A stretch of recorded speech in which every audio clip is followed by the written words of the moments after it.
3 criminal laws IPC, CrPC और Indian evidence act को replace किया गया है। कल से नए जो लॉज हैं वो इम्प्लीमेंट होने जा रहे हैं 1 जुलाई से। मैम, आप क्या कहना चाहेंगे इस पर? आपके मुताबिक ये सिटीजन के लिए कितना फ़ायदेमंद रहेंगे? आपका क्या ओपिनियन है इस पर? सबसे ज़्यादा फ़ायदा मैं नज़र आ रहा है कि पुलिस की रीट्रेनिंग हो रही है, मिलियंस की रीट्रेनिंग हो रही है और रीट्रेनिंग होती जाएगी। जो कि हम लोग पीरियोडिक ट्रेनिंग करते थे, वो होलसेल ट्रेनिंग हो रही है। और होलसेल ट्रेनिंग किस चीज़ के लिए? ट्रांसपेरेंसी के लिए, अकाउंटेबिलिटी के लिए, टेक्नोलॉजी के लिए, विक्टिम के राइट्स के लिए, वुमेन विक्टिम्स के लिए, और अदालतों में स्पीडी ट्रायल के लिए। कई चीज़ें ऐसी करेक्शन हो रही हैं जो कि कहीं ना कहीं तरीके से सुप्रीम कोर्ट और ऑनरेबल हाई कोर्ट्स की जजमेंट्स के थ्रू आ रही थी या पीस मील अमेंडमेंट से, वो अब पार्ट ऑफ द लॉ बन गई। लेकिन सबसे ज़्यादा मैं समझ रही हूँ टेक्नोलॉजी का रेवोल्यूशन हो रहा है, क्योंकि एफआईआर आपकी टेक्नोलॉजिकल हो जाएगी, chargesheet technology, trial technology, expert evidence technology. जो हम लोग डॉक्टर्स को बुलाते थे, एक्सपर्ट्स को बार बार बुलाते थे, कि पुलिस जो रिटायर हो गए उनको बार बार बुलाते थे, आप एविडेंस ऑनलाइन कर दीजिए। आना जाना बच गया ना। और ट्रायल की भी डेट्स इन्होंने फिक्स्ड कर दी है। अदालत में मान लीजिए तारीख पे तारीख की बात करते, तारीख पे तारीख के क्या करेक्शन की? अगर कोई मैजिस्ट्रेट या जुडिशियल मैजिस्ट्रेट उसको कहते हैं, वो नहीं अगले दिन वो लिंक मैजिस्ट्रेट छोड़ेंगे। ये नहीं कि जज साहब नहीं है कोर्ट में, there will be a link magistrate. Link के भी लिंक तो तारीख पे तरीके से लगेगी। फिर एडजर्नमेंट्स भी लिमिटेड होगी कि इतने दो से ज़्यादा एडजर्नमेंट नहीं मिलेगी।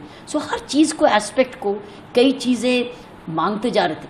हैंडकफिंग भी आई है, क्योंकि पहले क्या था, गैंगस्टर को भी पुलिस ऑफिसर क्या करता था, ऐसे हाथ पकड़ के करता था, एक दूसरे का पसीना लेते थे, एक दूसरे की बीमारी लेते थे।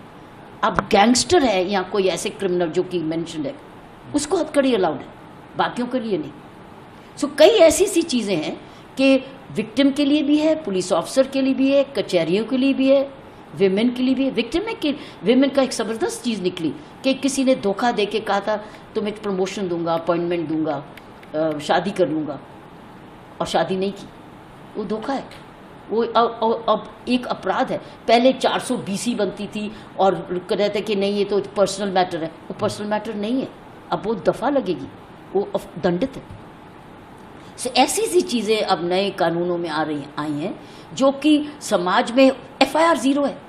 कहीं भी जाओ एफआईआर आप दर्ज करा सकते हो। ये नहीं कि ये मेरा पुलिस स्टेशन नहीं है तो ना मैडम दूसरे पुलिस स्टेशन में जाओ, नहीं, जहाँ पर भी आपको शिकायत करनी आप करो, उसमें 0 एफआईआर है अगर वो आपके एरिया का जुरिस्डिक्शन नहीं है।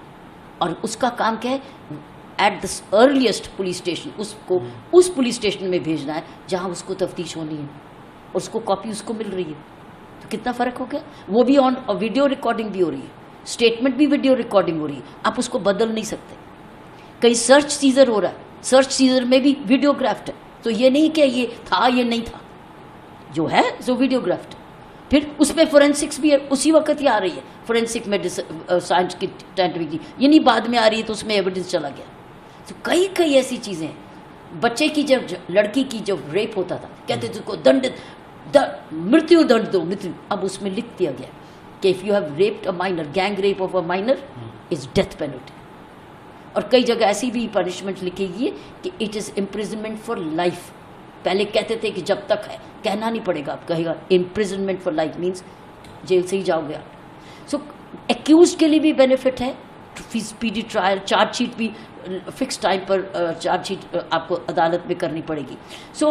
और बड़ी इंपॉर्टेंट एक और निकली कि छोटे छोटे अपराधों में अगर गिरफ्तारी हुई तो आपको तुरंत डीएसपी से अप्रूवल लेनी पड़ेगी। ऐसे ही नहीं गिरफ्तारियां हो जाएंगी, डीएसपी से इजाज़त लेंगी अगर वो punishment of less than 3 years। वो जितने अपराध हैं ऐसे जो कि कम 3 साल से कम है, आपको डीएसपी से अप्रूवल लेनी पड़ेगी, तब आप गिरफ्तारी करेंगे। फिर एक और बात, जब बहुत नई चीज़ें, ये एक बड़ी इंपॉर्टेंट है कि आपने जाके कंप्लेंट की, ठीक है, और सीधा कहते हैं एफआईआर दर्ज, कई बार झूठी होती है या सच्ची होती है।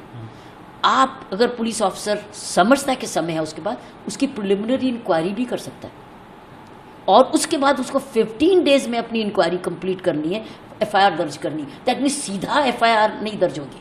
मान लो एक ने दूसरे के एक फैमिली डिस्प्यूट है या ऐसा मैटर है, तो आपने गुस्से में जाके एफआईआर कर दी, तो एफआईआर दर्ज होगी, देखो अब क्या करें। या तो अब ये है कि आपके पास एक स्कोप है, पुलिस ऑफिसर के पास एक और टूल कि आप प्रिलिमिनरी इंक्वायरी भी कर सकते हैं।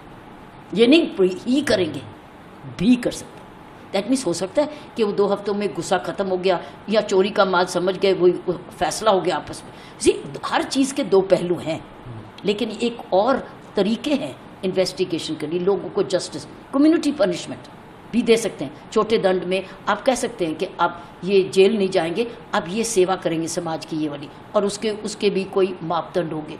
सो आपके पास ज़्यादा ऐसी चीज़ें हैं आ गए हैं जो कि समाज में करते थे, कई बार जजमेंट्स की वजह से करते थे या डायरेक्शन या चाहते थे, लेकिन अब वो कानून से रिटन में आ गए। Preliminary inquiry, 0 FIR, time bound, magistrate की हाजिरी, expert evidence by all audio visual. So आपके पास क्या हो रहा है, अब आप क्या कहेंगे कि ये तो सच नहीं है, प्रिजनर की आइडेंटिटी, तुम थे नहीं प्रिजन, तो आपका सारा वीडियो बोल रहा है। तो अब ये नहीं कि नाम बदल गया, ये बोर्ड है, ये झूठ है। सो ये जो एलिगेशंस आते थे, दैट मीन्स पारदर्शिता, अकाउंटेबिलिटी, ट्रांसपेरेंसी। हर डिस्ट्रिक्ट में सुपरिटेंडेंट सीनियर होगा, उसको हर एक को उसको पता होना चाहिए कौन गिरफ्तार हुआ। गिरफ्तारी का वेबसाइट में रोज रिकॉर्ड होगा कि कौन सी गिरफ्तारी किस जगह हुई, तो आप वेबसाइट में जाके पता कर सकते हैं कि कौन गिरफ्तार हुआ। सो आपका और भी ट्रांसपेरेंसी आ रही।